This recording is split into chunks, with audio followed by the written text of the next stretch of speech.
নাইক্ষ্যংছড়ির বাইশারিতে তৈয়বা বেগম নামের এক গৃহবধূকে জবাই করে হত্যা করেছে দুর্বৃত্তরা।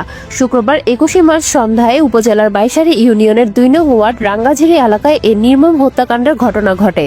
জানা যায়, গৃহবধূ তৈয়বা বেগম বাইশারি ইউনিয়নের ২ নং ওয়ার্ডের মগেরঝিরি গ্রামের সিরাজুল ইসলামের স্ত্রী।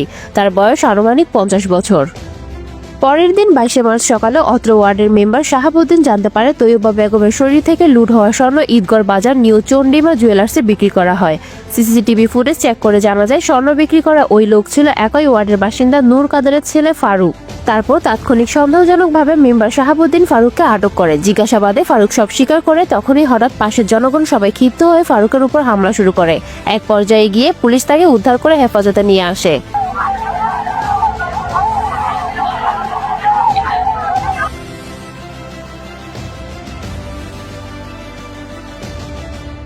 মন ভাবে কোন গইতে উগ্র মানুষ ওদের কোন গইতে উগ্র মানুষের কোন গইতে এত নির্যাতন করে কোন করা হলো যদি রাগজিরি এলাকার মাঝে ফরেস্ট গার্ড বদ্ধ যদি উগ্র মহিলা থাকি তাকে তো এই বললে মায়া হই বাসিন্দা আজিয়া অনেক বেগুন একটু বুঝার করতে বদলে মহিলা ফরেস্ট গার্ড কো মায়া বাসিন্দা কোনদিন অনেক কাল মুখে তুলতে পারবাই না এরিমা গোয়ারে নিষ্পাপ মহিলাদের নির্মম ভাবে কোন গইতে মা কোনিরে যারা জায়গা দিয়ে ফসল দিয়ে ইতারা বেগুন কি যারা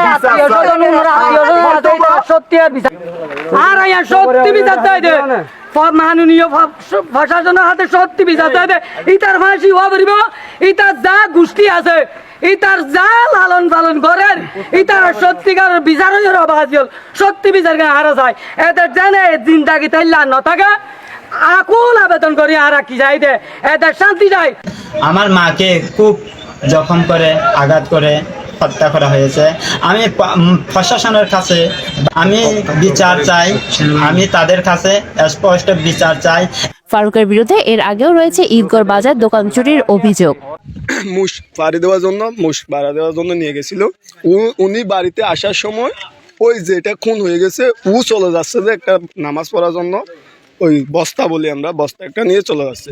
মামি জিজ্ঞেস করে ওদের সাথে কথাবার্তা বলে মামি চলে আসে। চলে আসার পরে ওরা ওদের মতো তারপর ওদের ছেলে আনোয়ার নাকি ইফতারে ৫-৪ মিনিট আগে তখন তার মা আসে নাই, তখন ও বলতেছে আমার আম্মু কেন আসতেছে না। তারপর ও চলে যাচ্ছে মা যেদিকে গরু চড়াতে গেছে সেদিকে চলে যাওয়ার সময় ওই গরু দেখছে মাকে হয়তো বা দেখে নাই, তখন তো ওর বাবাকে নাকি কল দিছে, আম্মুকে এখনো দেখি নাই।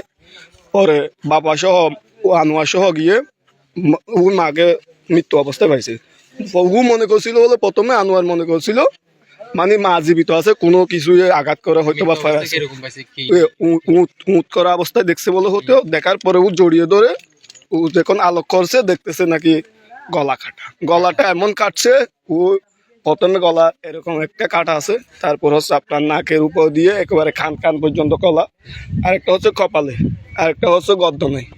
তারপরও ওই খুনির গিয়া হয় নাই, 60 মিনিটে নাই তখনও। তারপর ডান হাতের একটা কবজি কেটে দিছে।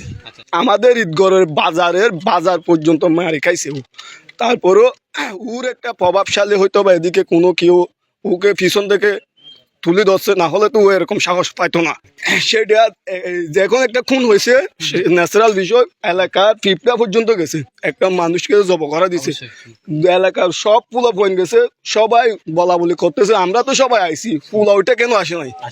সবাই মনে একটা ধারণা হয়ে গেছে, ওরাই তো এখানে জন্ম হয়ে তো এখানে তো বসবাস করতেছে, ওদের মনে একটা ধারণা হলো না। পরে ওরা একে একে সবাইকে বলতেছে ফারুক কেন আসে নাই। তারপরে জিজ্ঞেস করতে বাপু নাকি বলছে ফারুককে নিয়ে আসো, আরেকটা ভাইয়া গিয়ে ফারুককে নিয়ে আসে। ওই যে সময় লাস্ট নিয়ে যাচ্ছে সেই সময় কি করছে ওকে উপস্থিত করছিল। তারপরে দেখা গেল ও কোনটা মনে হয় 2টা 1টা-1.5টার দিকে করে ও স্বর্ণগুলো নিয়ে বাজারে গেছে, বাজারে গিয়ে বাজারে বিক্রি করছে রাতে দিনে প্রায় 2টা-3টার দিকে বাজারে গিয়ে স্বর্ণ বিক্রি করে 2টার দিকে বিক্রি করে আবার চলে আসার পরে বাজার নিয়ে আবার এখানে চলাইছে।